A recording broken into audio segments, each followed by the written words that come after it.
Assalamualaikum warahmatullahi wabarakatuh. Alhamdulillah ala ma an'am wa ala ma takarram. Allahumma salli wa sallim wa barik wa karrim ala sayyidina Muhammadin al-habibil a'zam wa ala alihi wa sahbihi wa man ala silkihi intadam, amma ba'du. Alhamdulillah. Para habaib, para kiai, para asatidah, tokoh masyarakat, hadirin wal hadirat yang dimuliakan Allah.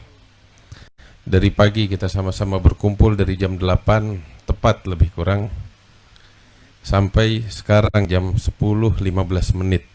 Wa insyaallah 10.30 kita tutup acara kita ini. Bukan sebenarnya duduk kita di sini mengenang tentang Rasulullah, nikmat di dalam hati. Tapi juga saya khawatir terik, makin siang makin terik di sini, kita belum ada bangunannya. Tapi insya Allah mudah-mudahan Allah berikan kemudahan, bisa dibangun insya Allah sarana ilmu, tempat kita menuntut ilmu, tempat kita beribadah kepada Allah Subhanahu wa taala, mengingat Allah, berzikir, bersolawat. Insya Allah mudah-mudahan diberikan kemudahan oleh Allah Subhanahu wa taala.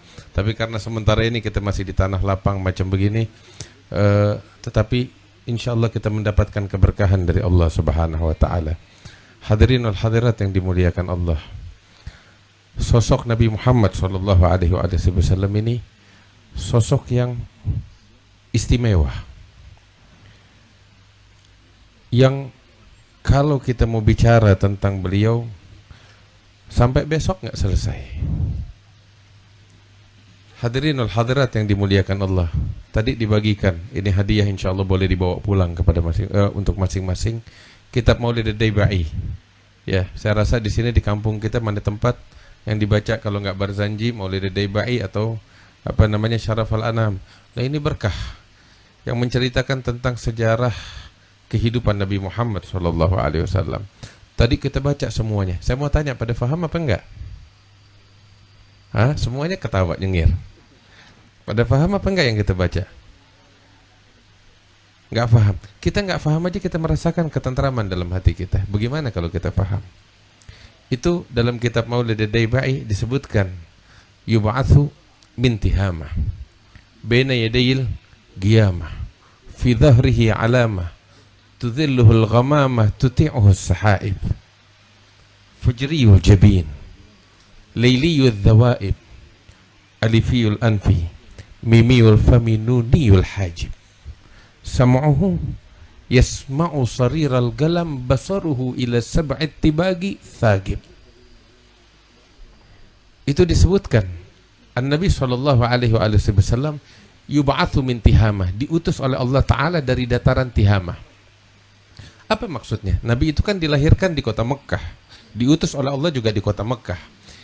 Tihamah itu ya di masa itu adalah bagian dari Yaman, dan kerajaan Yaman itu sangat luas, termaksud masuk di dalamnya itu kota Mekkah, itu masuk di dalam dataran apa namanya kekuasaan kerajaan Yaman, ya, kerajaan Tihamah, dan dataran rendah, sehingga dinamakan kota Mekkah itu dataran Tihamah atau dataran rendah, dan disebutkan Nabi lahir di situ, di Mekkah. Yub'atsu min Tihamah baina yadayil qiyamah.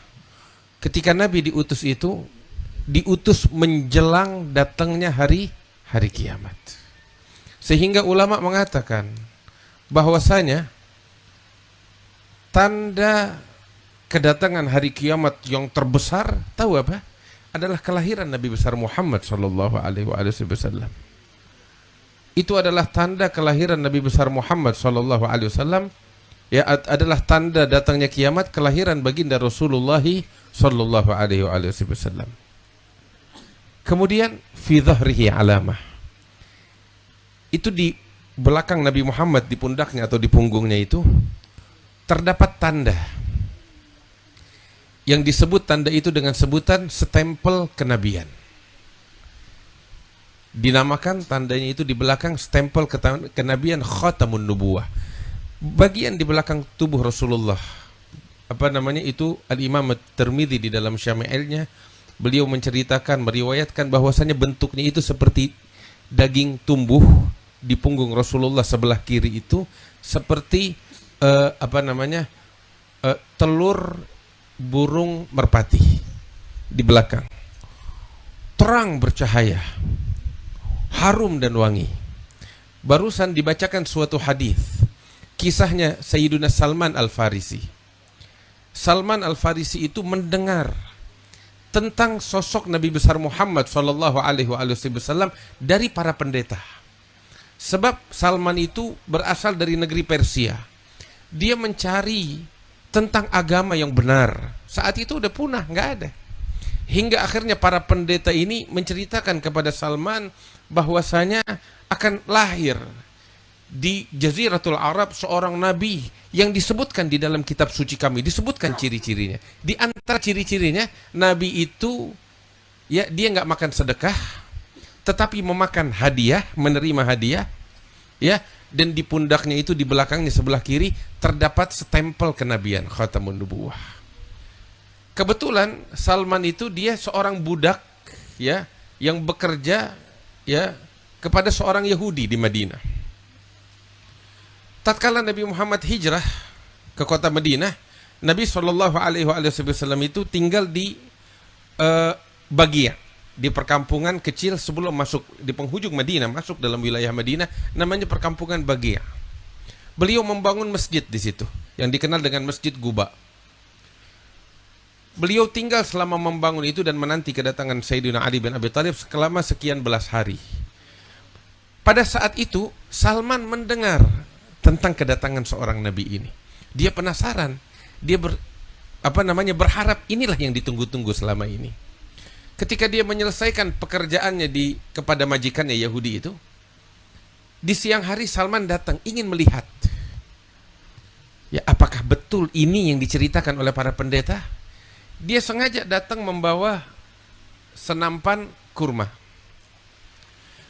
Dia berhadap kepada Rasulullah SAW sambil membawa senampan kurma dan mengatakan, kalian ini orang asing yang datang dari jauh, ini saya bawa sedikit makanan. Apa ini? Kurma. Ini sedekah dari saya untuk kalian. Nabi SAW dengar begitu, bilang, sedekah? Iya. Beliau bilang, enggak, kasih yang lain aja, saya enggak makan sedekah.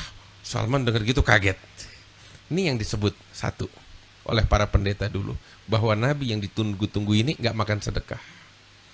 Salman pulang, esok hari dia datang lagi, bawa nampan lagi, isinya korma. Salman kasih lagi, ini ada sedikit makanan bakal kalian. Nabi bilang, apa ini? Ini hadiah dariku. Nabi tersenyum, ayo para sahabat makan bersama-sama. Nabi ikut makan. Salman ngelihat, Nabi ini makan hadiah. Yang kedua, persis seperti yang diceritakan. Terus yang terakhir ini kan agak susah mencarinya. Bagian tubuh yang tertutup dengan pakaian. Salman sengaja duduk di belakang Rasulullah SAW. Pengen lihat. Sebab ini tanda yang terakhir yang disebut oleh para pendeta. Benar apa enggak? Cuman masalahnya di dalam pakaian, enggak kelihatan. Ketika Salman duduk di belakang menunggu bagaimana caranya, tiba-tiba Nabi SAW membuka kancing bajunya dan sengaja diangkat sedikit pakaiannya untuk Salman sambil tersenyum ke arah Salman, seakan-akan Nabi Muhammad tahu, dan memang beliau tahu apa yang ada di dalam hatinya Salman. Maka saat itu Salman melihat stempel kenabian yang diceritakan oleh para pendeta dari kitab suci mereka ada di pundak Nabi Muhammad SAW. Salman gak bisa menahan diri, langsung dia menangis dan dipeluk Nabi Muhammad SAW. Saat itu dia menyatakan keimanannya kepada Allah Subhanahu wa Ta'ala. Terus dia menceritakan kisahnya yang panjang, dan dia bilang, sekarang saya bekerja sebagai seorang budak kepada seorang Yahudi. Majikan saya seorang Yahudi. Nabi bilang, oke, saya datang ke sana, kita beli. Mau dibebaskan, dibeli. Ini Yahudi keras. Enggak, saya enggak mau membebaskan budak saya ini. Nabi bilang, saya bayar berapapun. Dikasih harga mahal. Nabi bayar untuk membebaskan Salman dari perbudakan itu. Setelah dibayar, ini Yahudi masih enggak mau. Ada syaratnya lagi satu. Salman mesti nanam bakal saya 100 potong pohon kurma, dan dia enggak bebas dari perbudakan saya, melainkan kalau tuh kurma udah berbuah. Wah, ini kan repot, perlu bertahun-tahun. Nabi bilang, baik, kalau emang itu syaratnya, maka disiapkan tanah lapang itu, disiapkan beberapa butir, 100 butir biji kurma sebagai bibitnya. Maka digali lubang, 100 lubang. Nabi sendiri yang menanam satu persatu. Biasanya Bibit korma itu perlu tahunan untuk numbuh dan berbuah. Ini Nabi sendiri yang menanam. 99 bibit Nabi yang tanam. Satu bibit Sayyidina Umar yang tanam. Tahun berikutnya itu pohon bibit dengan cepat dia tumbuh dan berbuah setahun. Mestinya bertahun-tahun. Ini 1 tahun semuanya numbuh dan berbuah. Semua sahabat kagum. Dipanggil itu si Yahudi. Ini udah selesai. Dihitung, enggak, belum selesai. Saya mintanya 100, ini cuma 99. Itu 1 masih belum berbuah, masih kecil. Kaget Rasulullah. Kenapa ini yang kecil kok enggak numbuh? Umar bin Khattab datang. Ya Rasulullah, saya yang nanam. Kenapa kau yang nanam? Saya sengaja ya Rasulullah, pengen buktikan mukjizatmu ya Rasulullah. Maka Nabi bilang, cabut. Dicabut, ditanam lagi sama Nabi Muhammad. Tahun berikutnya itu yang 1 itu sendiri dia numbuh juga dengan berlimpah buahnya. Mukjizat Nabi dari Nabi Muhammad sallallahu alaihi wasallam. Makanya dalam kitab Maulid yang kita baca, yadahu tadhharu barakatuhuma fil mata'imi wal masyarib.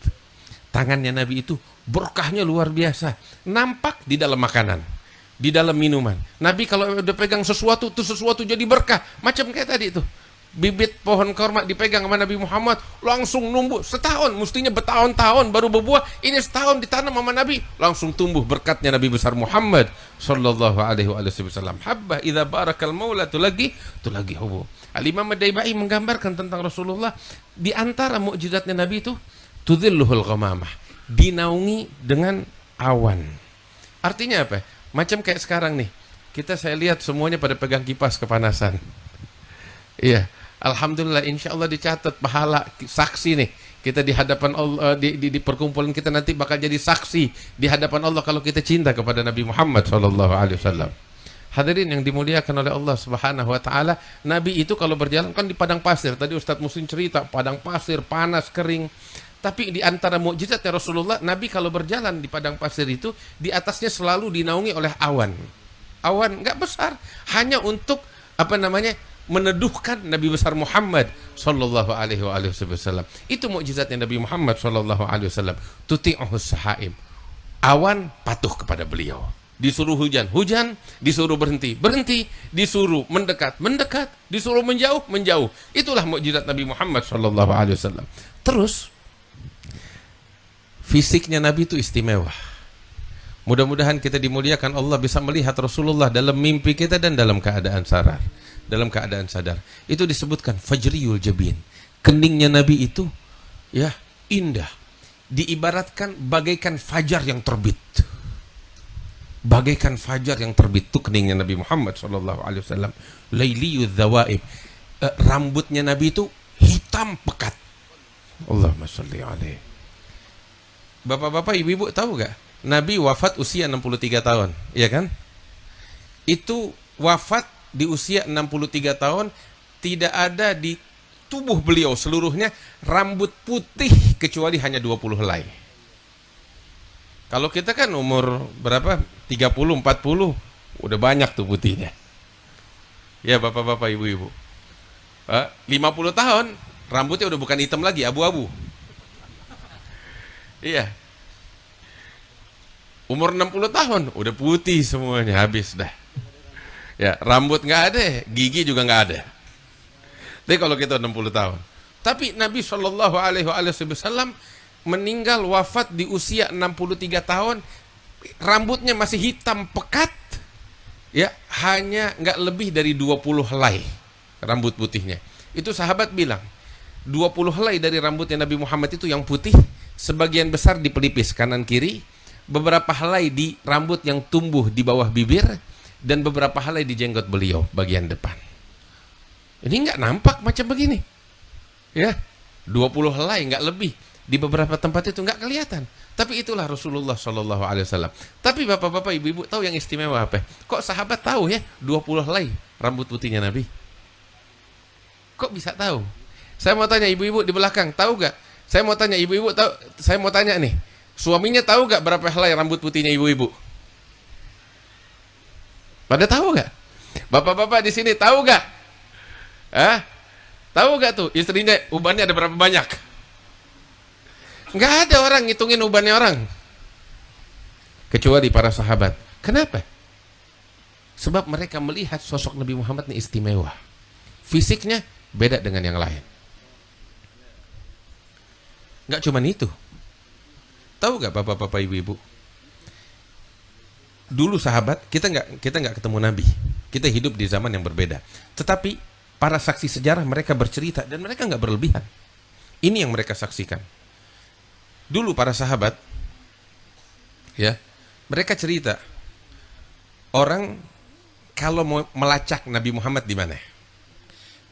Ya, jadi lagi di kampung, Nabi pergi kemana, lewat jalan yang mana, itu sahabat bisa melacak. Bagaimana melacaknya? Tahu gak caranya bagaimana? Tinggal narik napas saja, gitu. Ketahuan. Sebab jalan yang dilalui oleh Nabi Muhammad itu harum. Nabinya udah gak tahu kemana, tapi ikutin aja harumnya kemana. Nah di situ jalan yang dilalui oleh Nabi besar Muhammad Sallallahu Alaihi Wasallam. Wa idza masya bi tariqin urifa min tibihi annahu qad marra fi. Nabi kalau udah jalan di satu jalan, ketahuan dari harumnya jalan yang beliau lalui Sallallahu Alaihi Wasallam. Aslinya tuh apa namanya, fisiknya Nabi Muhammad dari aslinya itu udah wangi, udah harum. Segitu nggak pakai minyak wangi, apalagi kalau pakai minyak wangi. Nabi kalau pakai minyak wangi nggak tanggung-tanggung. Ya, kalau pakai minyak wangi nggak tanggung-tanggung. Sayyidatuna Aisyah bilang tuh, saya yang memakaikan rambutnya Nabi Muhammad tuh minyak wangi. Sampai katanya sahabat, Nabi keluar dari kamarnya, saya melihat kilauan minyak wangi di belahan rambut beliau. Saking banyak yang beliau pakai. Itu minyak wangi yang beliau pakai. Sekalipun nggak pakai minyak wangi, harumnya luar biasa. Bayangin aja, dari jalanan yang beliau lalui ketahuan lewat mana, dari harumnya. Nabi kadang pegang kepala anak kecil, itu bisa dibedain. Ini orang, ini anak kepalanya dipegang sama Nabi, yang ini enggak. Dari mana? Ini anak berhari-hari, berminggu-minggu kepalanya harum dan wangi. Kenapa? Dipegang oleh Rasulullah Sallallahu Alaihi Wasallam. Masya Allah. Bahkan yang istimewa bapak-bapak, ibu-ibu, di dalam hadis yang sahih, sebagaimana fi riwayat Muslim wa ghairi, bahwasanya Nabi terkadang tidur siang itu di rumahnya Ummu Sulaim. Ummu Sulaim ini adalah ibunya Anas bin Malik. Kebetulan sama Nabi Muhammad punya hubungan keluarga dekat, nggak batal wudu. Ya, hubungan mahramiyah, nggak batal wudu. Nabi seringkali tidur di situ, makan di situ, istirahat di situ, ngasuh di situ. Ya. Nah, di musim panas Nabi tidur, keringetan badan. Zaman itu nggak ada AC, nggak ada kipas angin. Nabi tidur nggak pakai baju, cuma pakai sesuatu yang menutupi auratnya aja. Tapi badannya nggak pakai baju, keringat mengalir dari tubuh beliau. Apa yang dilakukan oleh Ummu Sulaim ketika ngelihat Nabi Muhammad lagi tidur keringatnya ngalir? Ya, ini Ummu Sulaim buru-buru cari wadah. Itu keringat yang netes ditadangin, dikumpulin oleh Ummu Sulaim sampai dapat lumayan banyak. Bapak-bapak, ibu-ibu, saya mau tanya, di sini ada gak orang ngumpulin keringat orang? Kalau ada orang bikin begitu, kita bilang ini orang nggak sehat, iya kan, nggak waras. Tapi itu dilakukan oleh para sahabat dan mereka orang-orang paling berakal. Kenapa mereka lakukan itu terhadap Rasulullah Sallallahu Alaihi Wasallam? Ibu-ibu nggak pernah ngumpulin keringat lakinya, benar kan? Bapak-bapak apalagi nggak bakal ngumpulin keringat suami istrinya. Nggak ada orang yang ngumpulin keringat orang lain. Tapi ini dilakukan oleh para sahabat. Dan mereka bukan orang gila. Mereka orang-orang yang paling berakal di muka bumi. Kenapa mereka lakukan itu? Tahu? Ketika Sayyidatuna Ummu Sulaim mengumpulkan, terbangun Rasulullah. Ketika terbangun, Rasul nanya, ya Ummu Sulaim, apa yang kau lakukan? Ummu Sulaim bilang, ya Rasulullah, saya lagi mengumpulkan keringatmu. Kenapa kau kumpulkan? Dijawab sama Ummu Sulaim, satu jawaban, ya Rasulullah, kami mengumpulkan keringatmu ini untuk mengharumkan minyak wangi kami. Masya Allah. Kita pakai minyak wangi kan? Jujur ya. Kita pakai minyak wangi kenapa? Kita pakai minyak wangi untuk mengharumkan badan kita yang bau keringat. Tapi lihat, keringatnya Rasulullah dipakai oleh para sahabat untuk mengharumkan minyak wangi mereka. Allahumma sholli alaihi. Ini sosok yang istimewa hadirin. Sampai ada satu orang datang sama Nabi Muhammad. Nabi Muhammad ini nggak pernah nolak permintaan orang. Ada satu sahabat datang, ya Rasulullah, saya mau nganten, saya mau kawin. Mudah-mudahan di sini dikasih kawin semuanya, sama Allah, kasih jodoh yang bagus. Tadi Ustadz Mustafa ngasih salam nggak ada yang jawab. Tapi saya bilang pada kawin, pada jawab semuanya. Mudah-mudahan dikasih jodoh yang bagus sama Allah. Hadirin yang dimuliakan Allah, satu orang dan sahabat datang, ya Rasulullah, saya menganten bentar lagi, saya minta hadiah dari Nabi. Nabi bilang, saya sekarang nggak punya apa-apa. Kapan kawinannya? Nanti beberapa hari lagi disebutin harinya. Kalau gitu hari haknya pagi nanti kemari bawa wadah. Saya kasih minyak wangi yang bagus. Datang di hari haknya pagi-pagi. Begitu datang, Nabi bilang, mana itu wadah? Ada. Ya udah tunggu di sini, jangan kemana-mana. Nabi masuk ke dalam rumahnya. Ini sahabat nungguin nggak keluar. Dia mulai gelisah, mesti pulang cepat ke rumah, acara kawinan dia. Tapi juga di saat yang sama Nabi Muhammad bilang, lu jangan pulang, tunggu di sini. Nabi juga nggak keluar. Ditungguin sampai lama, mulai gelisah, serba salah, mau pulang nggak berani, mau nunggu dia gelisah. Nabi nggak keluar. Sampai setelah sekian lama baru Nabi keluar. Begitu keluar, Nabi bawa tuh, balikin wadah botol yang dia kasih itu, ada sedikit minyak wangi, nggak banyak. Nabi bilang, pulang mandi, ini borehin di badan, pakai ini minyak wangi, hadiah kawinan dari saya. Pulang nih hamba Allah, senang dikasih minyak wangi sama Rasulullah. Dia mandi, dia bersih-bersih, habis itu dia borehin badannya. Tahu apa yang terjadi? Begitu dia borehin pakai itu minyak wangi dari Nabi Muhammad, itu sekota Madinah menjadi harum. Ya bukan di kamarnya doang ya, bukannya orang jadi harum. Satu kota Madinah, tahu kan satu kota loh, bukan kecil.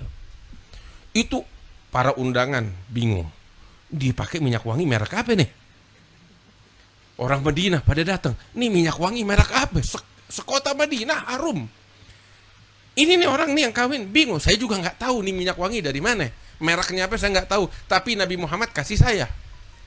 Kok bisa wangi banget? Kita mau beli kayak begini. Cuman mau cari gini nggak ada, sekotak wangi. Akhirnya dicari tahu, nggak tahunya apa tahu. Nabi masuk lama, nggak keluar, nungguin keringatnya netes. Ternyata tuh di botol tuh minyak keringatnya Nabi Muhammad SAW.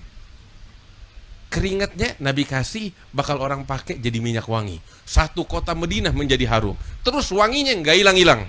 Sampai tuh si pengantin sekeluarga tuh dijulukin apa tahu julukannya? Al-Mutayyabun, keluarga orang-orang yang harum. Masya Allah. Berkat apa? Keringatnya Nabi Muhammad SAW.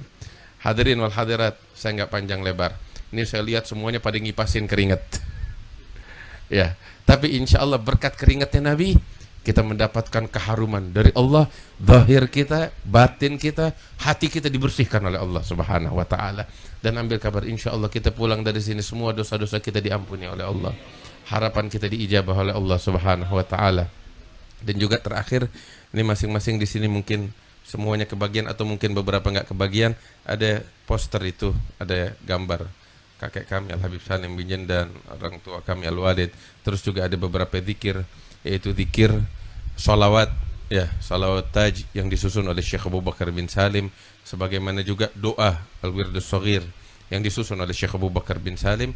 Ini oleh-oleh dari peringatan Maulid di Al-Hawd Al-Jindaniyah ini untuk hadirin sekalian. Posternya bisa dipajang, doanya bisa dibaca tiap hari. Ya, insya Allah kita pulang dari sini bawa pahala besar dan doa-doa kita diijabah oleh Allah Subhanahu Wa Taala. Ini doa istimewa, doa Allahumma ya azim sultan ya qadimal ihsan dan seterusnya. Ini disusun oleh seorang wali besar di masanya Syekh Abu Bakar bin Salim. Itu beliau pernah mengatakan orang yang rutin baca ini dijaga dari sihir, dari ain, dari macam-macam yang nggak baik dijaga oleh Allah Taala. Terus juga rezekinya dikasih lancar oleh Allah Subhanahu Wa Taala, dari mara bahaya dilindungi oleh Allah Subhanahu Wa Taala. Karena itu dibaca zikir ini, salawat ini, yang saya dapatkan ijazah dari Al-Walid Al-Habib Naufal bin Salim bin Ahmad bin Jindan. Saya baca doa ini, salawat ini di hadapan beliau, sebagaimana beliau membaca doa ini di hadapan ayah beliau Al-Allamah Al-Muhaddits Al-Habib Salim bin Ahmad bin Jindan. Al-Habib Salim membaca di hadapan gurunya Al-Habib Muhammad bin Abdurrahman Al-Bar. Al-Habib Muhammad bin Abdurrahman dari Ternate, beliau membaca di hadapan ayahnya Al-Habib Abdurrahman Al-Bar. Beliau membaca di hadapan gurunya Al-Imam Muhaddits Al-Yaman, Sahibun Nafas Al-Yamani, Al-Imam Abdurrahman bin Sulaiman Al-Ahdal, ya, penyusun kitab Nafas Al-Yamani. Beliau membaca doa ini di hadapan gurunya Al-Imam Hamid bin Umar Hamid Ba'alawi Al-Munaffir, ya, ketika Al-Habib Hamid datang ke Zabid. Dan Habib Hamid membaca doa ini di hadapan gurunya Al-Habib Abdullah bin Alwi Al-Haddad, Sahib Ratib, beliau membaca di hadapan gurunya Al-Habib Umar bin Abdurrahman Al-Attas. Al-Habib Umar membaca di hadapan gurunya Al-Imam Al-Husain bin Abi Bakar bin Salim, Al-Imam Hamid bin Abi Bakar bin Salim, Umar bin Hadar bin Abi Bakar bin Salim, Syekhan bin Abi Bakar bin Salim, dan putra-putranya Syekh Abu Bakar bin Salim, dan mereka semua membaca doa ini, salawat ini di hadapan ayah mereka, Imam Al-Ghawth As-Samadani, Kibrit Al-Ahmar, Syekh Abu Bakar bin Salim. Dengan sanad ini saya ijazahkan kepada hadirin sekalian, mudah-mudahan kita mendapatkan keberkahan dari Allah Subhanahu wa taala. Allahumma ja'al jam'ana hadza jam'an marhuma wa tafarrugana min ba'dihi tafarrugan ma'suma wa la taj'al fina wa la minna wa la ma'ana syaqiyan wa la mahruma bi rahmatika ya arhamar rahimin wa ya ajudal ajudin wa rahimal masakin wa ya dzal quwwatil matin wa ya arhamar rahimin. Hadirin wal hadirat yang dimuliakan Allah, terakhir saya ingin mengucapkan terima kasih yang sangat banyak kepada hadirin sekalian wal hadirat yang udah menyempatkan waktunya untuk datang ke tempat kami yang masih seperti ini nih, masih tanah lapang yang insya Allah kedepannya akan kita bangun menjadi tempat ilmu, menjadi tempat ibadah, tempat zikir, tempat yang insya Allah membawa manfaat untuk umat manusia sekalian. Ya, saat ini masih sederhana, berharap insya Allah tahun depan kita bikin maulid udah besar tempatnya, ya udah kebangun, bawa manfaat besar insya Allah ya rabbal alamin. Saya ucapkan ribuan terima kasih kepada hadirin wal hadirat. Saya tahu di sini yang datang ada dari subuh, ya, ada yang nginep, ada yang naik motor, ada yang naik kereta, ada yang macam-macam deh, ada yang jalan kaki, ya, ada yang pakai permadani terbang juga. Ya, pada datang ke sini, semuanya datang kemari pengen cari Rasulullah Sallallahu Alaihi Wasallam. Insya Allah pulang kita bawa Nabi Muhammad dan keberkahannya, insya Allah. Dan saya juga ucapkan terima kasih kepada semua pihak yang punya andil di dalam acara ini, dengan tenaganya, perhatiannya, panitia juga, diantaranya yang dari beberapa minggu lalu ikut sibuk di sini, panitia dari RT-nya, RW-nya, amilnya, semuanya. Ya, lingkungan, tokoh masyarakat, semuanya pada ikut bantu di sini. Alhamdulillah. Ini pahalanya besar dari Allah Subhanahu wa taala. Saya selalu katakan, ya, orang yang paling berkah tuh kalau acara beginian, tahu yang mana? Bukan yang duduk di sini. Di sini insya Allah semuanya pada berkah. Tapi yang paling berkah bukan yang di atas panggung. Yang paling berkah yang pada di belakang tuh yang keringatnya paling bau.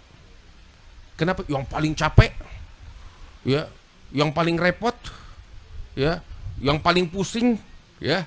Nah, itu yang paling berkah. Sebab apa? Karena sebabnya mereka kita bisa ngumpul enak di sini. Mereka yang capek, mereka yang mikirin, mereka yang bangun tenda, yang bikin siapin, macam-macam dah. Ya, ini pahalanya nggak hilang kemana. Dicatat pahala yang besar dari Allah Subhanahu wa taala dan bakal jadi saksi di hadapan Rasulullah di hari kiamat insya Allah. Kalau kita cinta kepada Nabi Muhammad sallallahu alaihi wasallam, insya Allah kita mendapatkan keberkahan dari Allah Subhanahu wa taala. Ini maulid hari ini di tempat kita. Wah, insya Allah yang punya kesempatan di tempat kami juga satu lagi di situ, di Al-Fakhriyah di Ciledug, hari Ahad. Ini hari apa kita sekarang? Sabtu ya. Besok Ahad satunya lagi, tanggal 8 Desember di tempat kami Yayasan Al-Fakhriyah. Yang punya kesempatan laki dan perempuan, ya, untuk menghadiri acara maulid insya Allah akan dihadiri oleh para ulama yang sangat banyak, diantaranya beberapa tamu dari Timur Tengah, diantaranya Al-Alamah Al-Habib Ali bin Abdurrahman Al-Jufri, ya, insya Allah beliau akan menghadiri juga. Mudah-mudahan kehadiran kita di acara-acara semacam ini membawa keberkahan bakal kita sekalian. Ini sedikit yang bisa saya sampaikan, mudah-mudahan membawa manfaat, membawa keberkahan. Allahumma ja'al jam'ana hadza jam'an marhuma tafarrugana min ba'dihi tafarrugan ma'suma wa la taj'al fina wa la minna wa la ma'ana syaqiyan wa la mahruma bi rahmatika ya arhamar rahimin wa ya ajudal ajudin wa rahimal masakin wa ya dzal quwwatil matin wa ya arhamar rahimin wa sallallahu ala sayyidina Muhammad wa ala alihi wasallam. Alhamdulillahirabbil alamin.